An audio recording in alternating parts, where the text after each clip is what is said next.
ಸದ್ಯದ ಸುದ್ದಿ ಆಪರೇಷನ್ ಸಿಂಧೂರ ಹೆಸರಿನಲ್ಲಿ ಭಾರತ ಪಾಕಿಸ್ತಾನದ ಮತ್ತು ಪಾಕ್ ಉಗ್ರರ ವಿರುದ್ಧ ಸೇಡನ್ನು ತೀರಿಸಿಕೊಂಡಿದೆ. ಎಲ್ಲ ಭಾರತೀಯರು ಬಯಸುತ್ತಿದ್ದ ಸೇಡಿನ ಮೊದಲ ಅಧ್ಯಾಯ ಶುರುವಾಗಿದೆ. ಅದಕ್ಕೆ ಸಂಬಂಧಿಸಿದ ವಿಷಯಗಳನ್ನು ತಿಳಿಸಿಕೊಡುತ್ತೇನೆ. ಹಾಗೆ ಅದರ ಎಕ್ಸ್ಕ್ಲೂಸಿವ್ ಫೋಟೋಸ್ ಮತ್ತು ವಿಡಿಯೋಸ್ ಸಹ ನೀವು ನೋಡಬಹುದು. ಅದಕ್ಕೂ ಮೊದಲು ಆಲ್ಮಾ ನ್ಯೂಸ್ಗೆ ಸ್ವಾಗತ. ನಾನು ಗಿರೀಶ್ ವಸಿಷ್ಠ.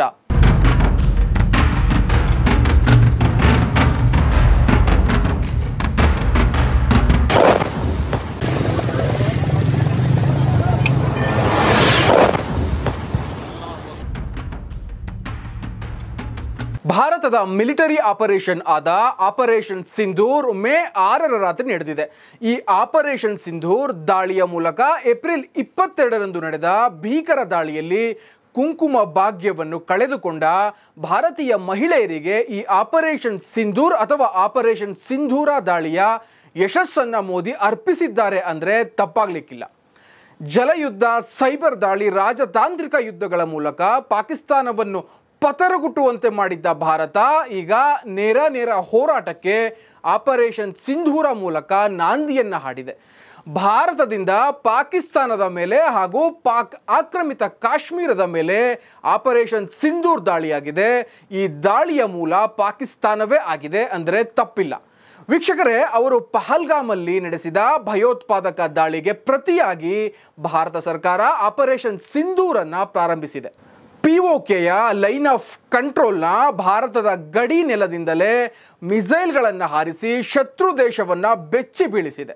ಈ ಕಾರ್ಯಾಚರಣೆಯಡಿಯಲ್ಲಿ ಭಾರತೀಯ ಸೇನೆಯು ಪಾಕಿಸ್ತಾನ ಮತ್ತು ಪಾಕಿಸ್ತಾನ ಆಕ್ರಮಿತ ಕಾಶ್ಮೀರ ಅಂದರೆ POKನಲ್ಲಿರುವ 9 ಭಯೋತ್ಪಾದಕ ಅಡಗು ತಾಣಗಳ ಮೇಲೆ ನಿಖರವಾದ ದಾಳಿ ನಡೆಸಿದೆ. ಮೂಲಗಳ ಪ್ರಕಾರ ಆಪರೇಷನ್ ಸಿಂಧೂರ್ ಅಡಿಯಲ್ಲಿ ಪಾಕಿಸ್ತಾನದ ಮುರಿಡ್ಗೆ, ಕೋಟ್ಲೆ, ಮುಜಾಫರಾಬಾದ್, ಗುಲ್ಪುರ್, ಬಿಂಬರ್, ಸೈಲ್ಮೋಟ್ ಮತ್ತು ಬಹಲ್ಪುರ್ ಸೇರಿದಂತೆ 9 ಸ್ಥಳಗಳ ಮೇಲೆ ದಾಳಿಯನ್ನು ನಡೆಸಿದೆ. ಇದರಲ್ಲಿ ಪಾಕ್ ಆಕ್ಯುಪೈಡ್ ಕಾಶ್ಮೀರ್ ಮತ್ತು ಪಾಕಿಸ್ತಾನದ ಕೆಲವು ಪ್ರದೇಶಗಳಿಗೆ ಕ್ಷಿಪಣಿಗಳನ್ನು ಹಾರಿಸಲಾಗಿದೆ. ಮಾಹಿತಿಯ ಪ್ರಕಾರ POKಯ 5 ಪ್ರದೇಶ ಮತ್ತು ಪಾಕ್ನ ಪ್ರದೇಶಗಳಲ್ಲಿದ್ದ ಭಯೋತ್ಪಾದಕ ಅಡಗು ತಾಣಗಳನ್ನು ನಾಶಪಡಿಸಲಾಗಿದೆ.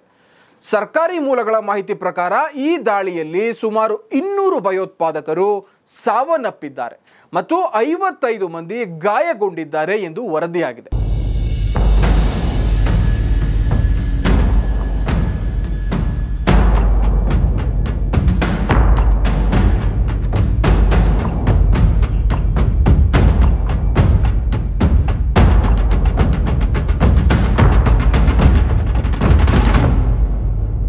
ಆಪರೇಷನ್ ಸಿಂಧೂರ್ ಅಡಿಯಲ್ಲಿ ಫ್ರಾನ್ಸ್ನಿಂದ ಆಮದು ಮಾಡಿಕೊಂಡ ರಫೇಲ್ ಯುದ್ಧ ವಿಮಾನಗಳನ್ನು ಬಳಸಲಾಗಿದೆ.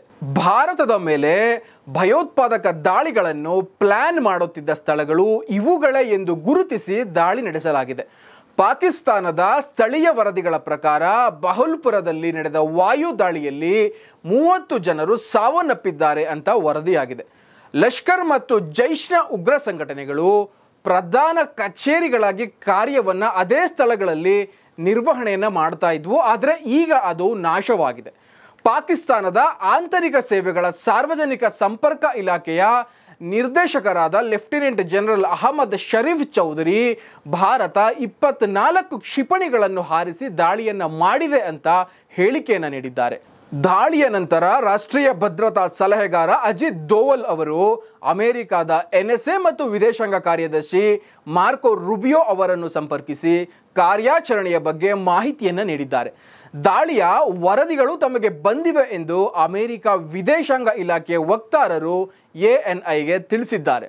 ಈ ದಾಳಿಯ ನಂತರ ಪಾಕಿಸ್ತಾನದಲ್ಲಿ ಭಯದ ವಾತಾವರಣ ಅಥವಾ ಬಿಗುವಿನ ವಾತಾವರಣ ಅಲ್ಲಿ ನೆಲೆ ಮಾಡಿದೆ ಅಂದರೆ ತಪ್ಪಾಗಲಿಕ್ಕಿಲ್ಲ. ಭಾರತದ ರಕ್ಷಣಾ ಸಚಿವಾಲಯ ಹೇಳಿಕೆಯನ್ನು ನೋಡೋದಾದರೆ ಆಪರೇಷನ್ ಸಿಂಧೂರ್ ಅಡಿಯಲ್ಲಿ ಒಟ್ಟು 9 ಸ್ಥಳಗಳನ್ನು ಗುರುತಿಸಿಕೊಳ್ಳಲಾಗಿತ್ತು. ನಮ್ಮ ಕಾರ್ಯಗಳು ಕೇಂದ್ರೀಕೃತವಾಗಿದ್ವು, ಅಹಿಂಸಾತ್ಮಕ ಸ್ವರೂಪದ್ದಾಗಿತ್ತು. ಹಾಗೆ ಯಾವುದೇ ಪಾಕಿಸ್ತಾನಿ ಮಿಲಿಟರಿ ಸೌಲಭ್ಯವನ್ನು ಗುರಿಯಾಗಿಸಿಕೊಂಡಿರಲಿಲ್ಲ.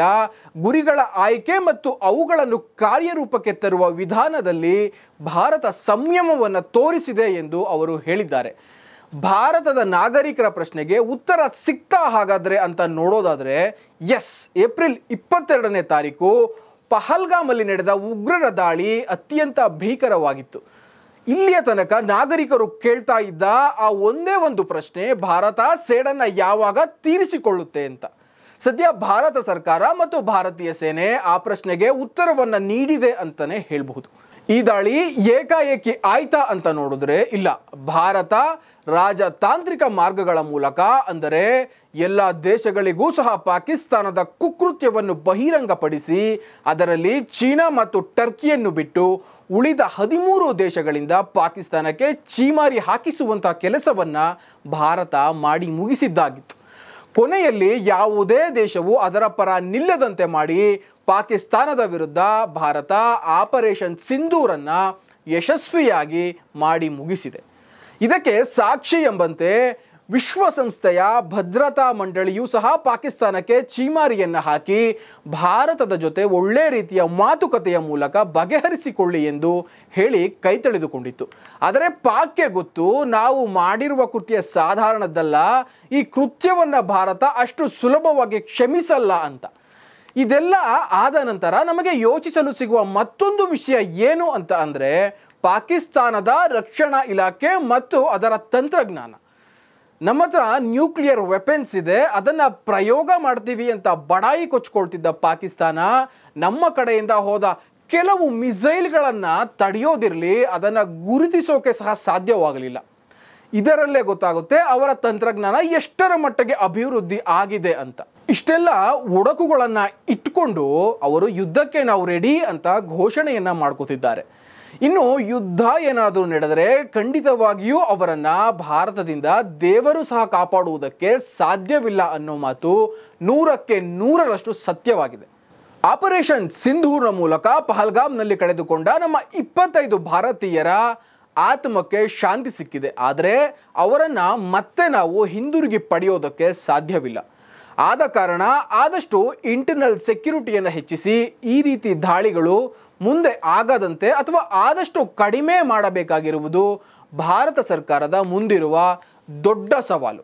ಆಪರೇಷನ್ ಸಿಂಧೂರ್ನನ್ನೇ ಗುರುತಿಸಿ ಬಚಾವಾಗಲು ಸಾಧ್ಯವಾಗದ ಪಾಪಿ ಪಾಕಿಸ್ತಾನ ಇನ್ನೇನಾದರೂ ಭಾರತ ಯುದ್ಧವನ್ನು ಘೋಷಿಸಿದರೆ ಖಂಡಿತ ಭೂಪಟದಿಂದ ಅಳಿಸಿ ಹೋಗುವುದರಲ್ಲಿ ಯಾವುದೇ ಅನುಮಾನವಿಲ್ಲ.